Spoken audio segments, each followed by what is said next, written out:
Hello student, welcome to VTS classes. आपके सपनों का आगाज वीटीएस क्लासेस के साथ। कैसे हैं आप सब? उम्मीद करती हूँ बहुत अच्छे होंगे और बहुत अच्छे से अपनी प्रिपरेशन कर रहे होंगे। एसएससी जीडी का आज मैं स्टार्ट करती हूँ प्रैक्टिस सेट नंबर 4। आज का हमारा पहला क्वेश्चन है कोप और रोष। कोप और रोष शब्द के समानार्थी शब्द हैं। क्या पूछा है? कोप और रोष दो शब्द दिए गए हैं, इसके हमें क्या बताने हैं? समानार्थी मतलब पर्यायवाची। तो ऑप्शन में हमारा है मोद, हर्ष, आनंद और क्रोध। देखिए, मोद, हर्ष और आनंद ये तीन क्या होते हैं? ये प्रशंसा के पर्यायवाची होते हैं। तो जब मैंने तीन हमारे रॉन्ग हैं तो राइट हमारा क्या बचा है? ऑप्शन नंबर 4 डी, क्रोध। क्रोध किसका है? कोप और रोष का पर्यायवाची। सेकेंड क्वेश्चन है जिसके पास कुछ ना हो। जिसके पास कुछ ना हो उसको हम एक शब्द में क्या कहेंगे? ऑप्शन ए में है अमीर, अमीर कहेंगे या आकिचन कहेंगे, दरिद्र कहेंगे या विनीत कहेंगे। बताइए, जिसके पास कुछ ना हो उसको हम क्या कहेंगे? देखिए, इसका राइट आंसर है ऑप्शन नंबर बी, आकिचन। जिसके पास कुछ ना हो उसको हम आकिचन, गरीब बोलेंगे। क्वेश्चन नंबर 3 है दिए गए वाक्य में रेखांकित खंड को प्रतिस्थापित करने के लिए उपयुक्त विकल्प का चयन करें। तो वाक्य में क्या है? वाक्य में है पुराने समय में कपोत। कपोत को क्या किया गया है? रेखांकित। कपोत एक बहुत ही अच्छा संदेशक माना जाता है, माना जाता था। ऑप्शन में क्या है? कोयल, अश्व, कबूतर या फिर डाकिया। चार ऑप्शन दिए गए हैं, बताइए इसमें मैंने शब्द क्या देखा? उसमें संदेशक। संदेशक।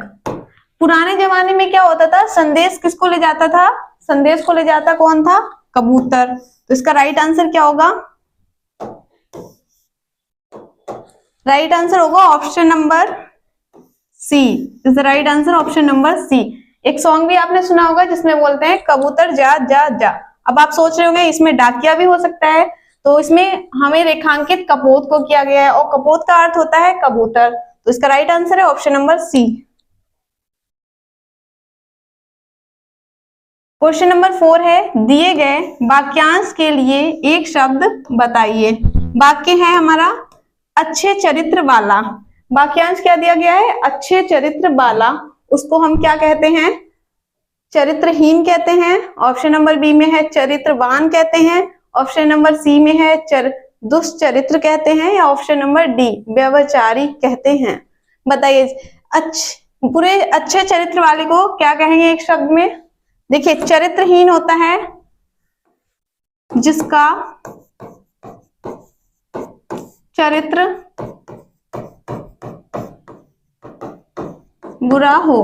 बुरे चरित्र वाले को हम बोलते हैं चरित्रहीन। इसका राइट आंसर क्या होगा? चरित्रवान, ऑप्शन नंबर बी। और चरित्रहीन का विलोम होगा चरित्रवान। क्या होगा? विलोम, चरित्रवान। इसका राइट आंसर क्या है? Option number B.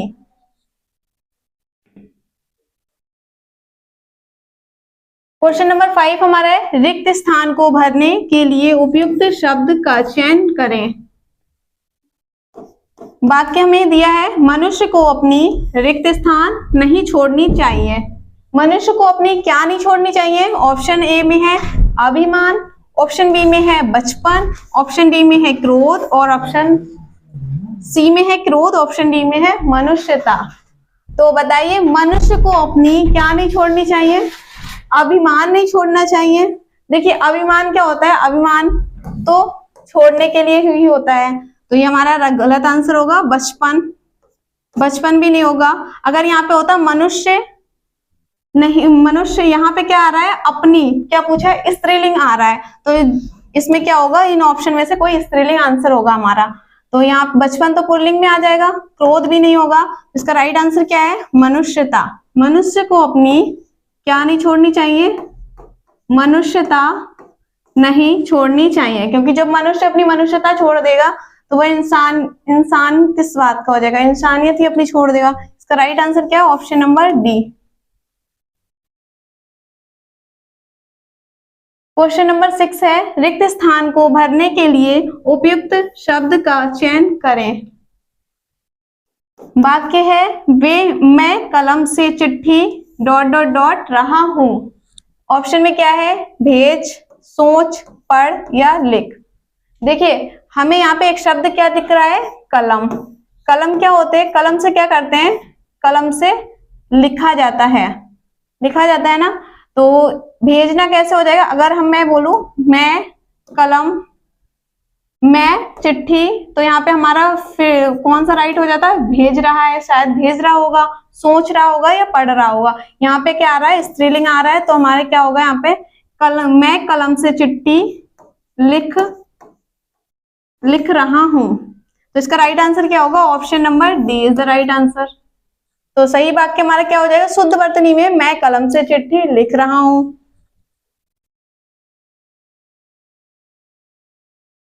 Question number 7 है, दिए गए वाक्य का यह भाग ज्ञात करें किसमें कोई त्रुटि हो, जिसमें कोई त्रुटि हो, यहाँ पे होगा जिसमें। वाक्य क्या है, अच्छे आभूषणों के द्वारा शरीर की शोभा बढ़ जाता है। ऑप्शन में क्या है, के द्वारा अच्छे आभूषणों बढ़ जाता है या शरीर की शोभा। वाक्य को फिर से पढ़ते हैं, अच्छे आभूषणों के द्वारा शरीर की शोभा बढ़ जाता है। तो क्या हो, किसमें मिस्टेक आ रही है, शरीर की शोभा बढ़ जाता है, तो यहाँ पे क्या होगा, शोभा की जगह होगी स्त्रीलिंग आएगा यहाँ पे, शरीर की शोभा बढ़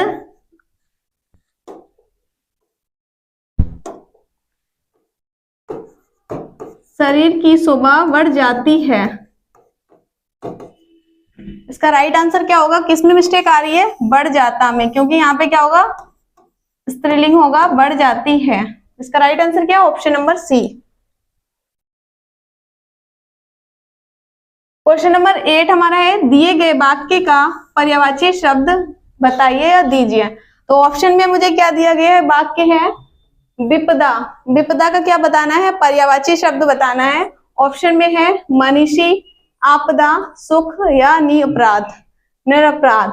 विपदा का पर्यायवाची क्या होगा बताइए।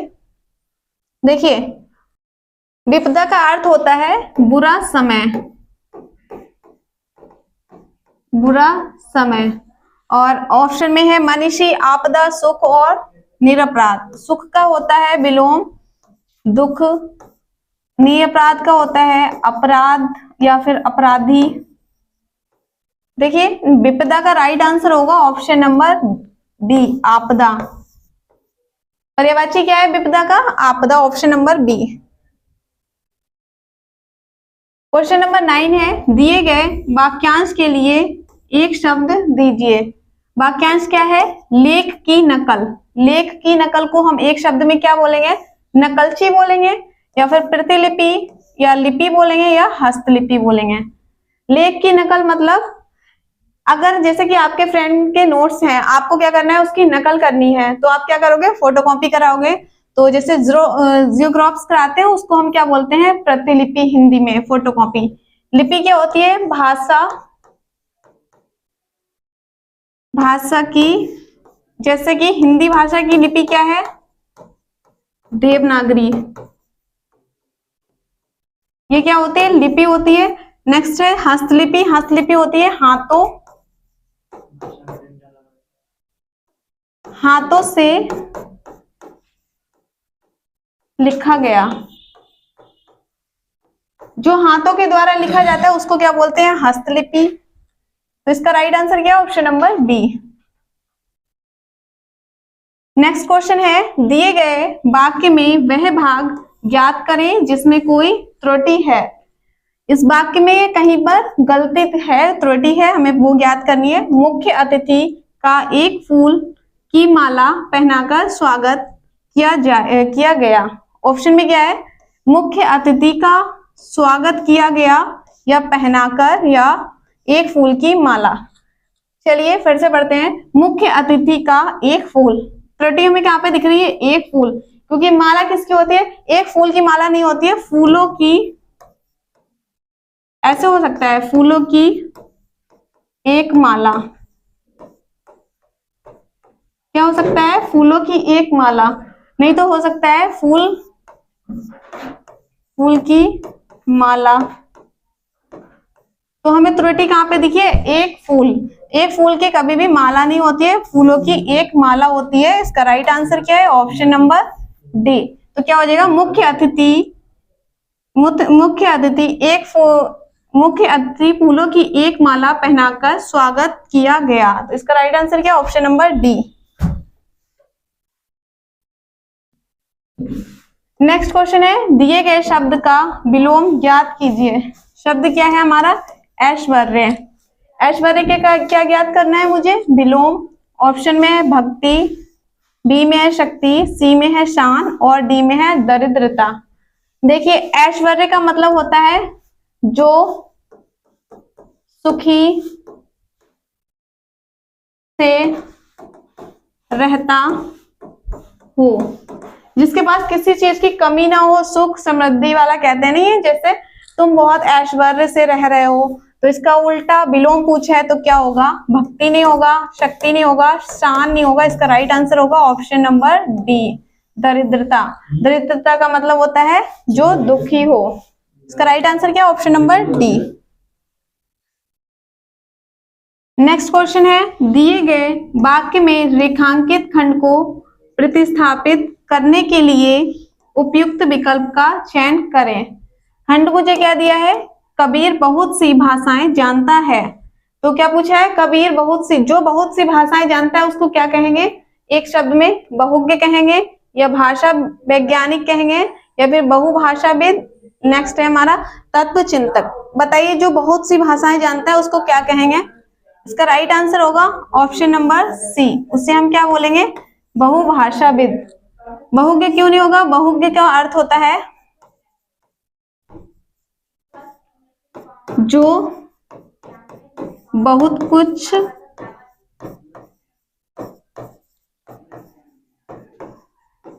जानता हो। जो बहुत कुछ जानता है उसको हम बहुज्ञ कहते हैं। और सर्वज्ञ जो सब कुछ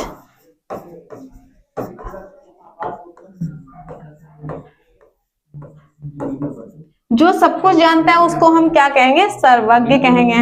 इसका राइट आंसर क्या है? ऑप्शन नंबर सी।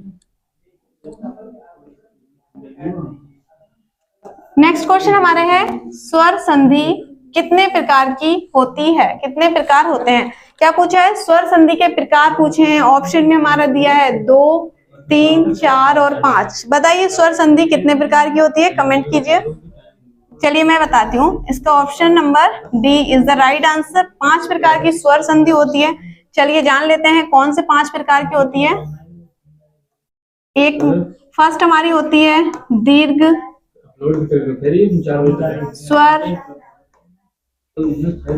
स्वर संधि। पहली हमारी होती है दीर्घ स्वर संधि। दो में होती है गुण स्वर संधि। तीसरी होती है हमारी वृद्धि स्वर संधि। 4 में हमारी होती है यड़ स्वर संधि। और लास्ट हमारी होती है आदि स्वर संधि। ये 5 प्रकार की स्वर संधि होती है। इसका राइट आंसर क्या है? Option number D is the right answer. Next question हमारा है, पीपर पात सरिस मंडोला में उपमेय क्या है? उपमेय पूछ रहा है। ऑप्शन में है पीपर पात, बी में है सरिस, सी में है मन और ऑप्शन नंबर डी में है डोला। बताइए पीपर पात सरिस मंडोला में उपमेय क्या है? देखिए पीपर पात, इसका राइट आंसर होगा ऑप्शन नंबर सी, मन। मन क्यों होगा? क्योंकि पीपर और पात ये क्या है? उपमान है। और मन क्या है? मन है उपमेय। मन क्या है? उपमेय, जिसमें किसी भी दो शब्द या वस्तु की आपस में क्या होती है? उपमा की जाती है, तो उसमें हम क्या बोलते हैं? उपमेय अलंकार होता है। तो इसमें क्या हो रहा है? पीपर पात, पीपर पीपर पात का किससे उपमा की जा रही है, किससे, मन से उपमा की जा रही है। तो इसमें हमारा अलंकार होगा उपमा अलंकार, और राइट आंसर क्या होगा, ऑप्शन नंबर डी, उपमेय। नेक्स्ट क्वेश्चन है, निम्न में से प्रेरणार्थक क्रिया है। प्रेरणार्थक क्रिया क्या होती है? प्रेरणार्थक क्रिया होती है जो क्रिया किसी दूसरे व्यक्ति से कराई जाए उसको हम प्रेरणार्थक क्रिया बोलते हैं। किसी की सहायता से की जाए उसको प्रेरणार्थक क्रिया कहते हैं। ऑप्शन में चलना, जगाना, पढ़ना या बदलना। बताइए इन चार ऑप्शन में से कौन सी क्रिया है जो दूसरे की सहायता से कराई जा रही हो? चलना नहीं होगा क्योंकि चला क्या जाएगा खुद से, तो वो खुद से कर रहा है। जगाना, पढ़ना नहीं होगा, पढ़ेगा बंदा खुद से। डी, बदलना नहीं होगा। इसका राइट आंसर क्या होगा, जगाना। इसका राइट आंसर क्या होगा, ऑप्शन नंबर बी, क्योंकि जगाया किसके जा रहा है, किसी दूसरे व्यक्ति के माध्यम से। चलिए आज का स्टार्ट करते हैं गद्यांश। निम्नलिखित गद्यांश के रिक्त स्थानों की पूर्ति गद्यांश के नीचे दिए गए प्रश्नों के अनुसार कीजिए। सबसे पहले हम क्या करते हैं, अपना गद्यांश पढ़ते हैं। इसमें कुछ रिक्त स्थान है, उसकी हमें पूर्ति करनी है। किससे? ऑप्शन के माध्यम से, सही ऑप्शन देखकर। तो क्या है, होली के पर्व के पीछे एक लोकप्रिय पौराणिक ... है। हिरण्यकश्यप एक राक्षस था। हिरण्यकश्यप कौन था? एक राक्षस राजा था। उसका एक बेटा था जिसका नाम प्रहलाद था ... भगवान विष्णु का भक्त था। यह बात उसके पिता को पसंद नहीं थी। पिता के कई बार ... के बाद भी प्रहलाद ने अपनी विष्णु भक्ति नहीं छोड़ी। हिरण्यकश्यप ने अपने ही बेटे को कई तरह की सजाएं दी ... ईश्वर की कृपा से वह हर बार बच जाता था। एक दिन क्रोधित ... हिरण्यकश्यप ने अपनी बहन होलिका को अपने बेटे का वध करने के लिए बुलाया। किसे बुलाया? अपनी बहन होलिका को। चलिए हमने पैराग्राफ को रीड कर लिया है, पढ़ लिया है। अब हम क्वेश्चन देखते हैं। क्वेश्चन नंबर 16 हमारा है, गद्यांश में सांकेतिक रिक्त स्थान क्वेश्चन नंबर 1 के लिए उपयुक्त शब्द होगा। ऑप्शन में क्या है, दर्शन, निबंध, कविता या फिर कथा। तो सबसे पहले हम क्या करते हैं, पहला क्वेश्चन को पढ़ते हैं। होली के पर्व के पीछे एक लोकप्रिय पौराणिक ... है। लोकप्रिय पौराणिक क्या है? दर्शन है? नहीं, दर्शन नहीं होगा। निबंध भी नहीं होगा, कविता भी नहीं होगी। इसका राइट आंसर क्या होगा, option number D is the right answer. Option number D क्या होगा, होली के पर्व के पीछे एक लोकप्रिय पौराणिक कथा है। क्या है? लोकप्रिय पौराणिक कथा है। देखिए पौराणिक का अर्थ होता है पुराणों से। किससे होता है? पुराणों से या फिर वेदों से पौराणिक कथा है। इसका फर्स्ट सेकंड क्वेश्चन है, क्वेश्चन नंबर 2। हिरण्यकश्यप एक राक्षस राजा था। उसका एक बेटा था जिसका नाम क्या था? प्रहलाद था ... भगवान विष्णु का भक्त था। प्रहलाद नाम था उसका, उसने भगवान विष्णु का भक्त था। ऑप्शन नंबर 2 है उन्होंने भगवान विष्णु का भक्त था, या वह भगवान विष्णु का भक्त था, या फिर वे भगवान विष्णु का भक्त था। तो इसका राइट आंसर होगा ऑप्शन नंबर सी, वह। कौन सा सही बैठ रहा है आंसर? वह भगवान विष्णु का भक्त था। यह बात उसके पिता को पसंद नहीं थी। तो इसका राइट आंसर क्या है? ऑप्शन नंबर सी।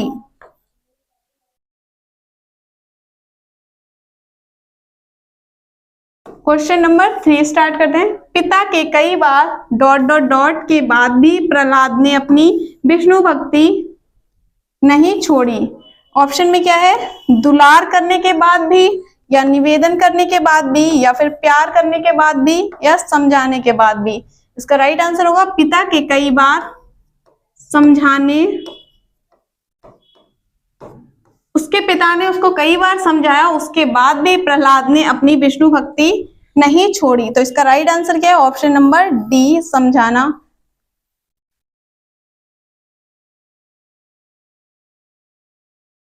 अपनी विष्णु भक्ति नहीं छोड़ी। क्वेश्चन नंबर 4 पढ़ते हैं। हिरण्यकश्यप ने अपने ही बेटे को कई तरह की सजाएं दी, डॉट डॉट डॉट, ईश्वर की कृपा से वह हर बार बच जाता था।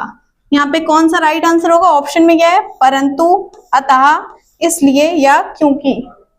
हिरण्यकश्यप ने अपने ही बेटे को कई तरह की सजाएं दी, परंतु होगा, अतः होगा, इसलिए होगा या क्योंकि होगा? यहाँ पे होगा इसका राइट आंसर ऑप्शन नंबर 4 का परंतु। परंतु ईश्वर की कृपा से वह हर बार बच जाता था। इसका राइट आंसर क्या होगा? Option number A. Option number A, क्योंकि वह मतलब परंतु ईश्वर की कृपा से वह हर बार बच जाता था। क्वेश्चन नंबर 5 पढ़ते हैं। एक दिन क्रोधित डॉट डॉट डॉट हिरण्यकश्यप ने अपनी बहन होलिका को अपने बेटे का वध करने के लिए बुलाया। किसने? एक दिन क्रोधित बनकर होगा, होकर होगा, लगकर होगा या चलकर होगा? तो क्या होगा यहाँ पे? एक दिन क्रोधित। Option number B is the right answer. क्या होगा? ऑप्शन नंबर बी, एक दिन क्रोधित। क्रोधित क्या हुआ जाता है? होकर। क्रोधित होकर हिरण्यकश्यप ने अपनी बहन होलिका को अपने बेटे का वध करने के लिए बुलाया। इसका राइट आंसर क्या है? Option number B. बाकी ये 3 हमारे क्या है? रॉन्ग। आज का गद्यांश हमारा कंप्लीट होता है। मिलते हैं नेक्स्ट वीडियो के साथ। बताइए, आप लोगों का एसएससी जीडी के एग्जाम स्टार्ट हो गए हैं। इन 20 क्वेश्चन में से आपके कितने क्वेश्चन राइट हुए हैं? तो प्लीज कमेंट कीजिए। Have a nice day. Thank you so much.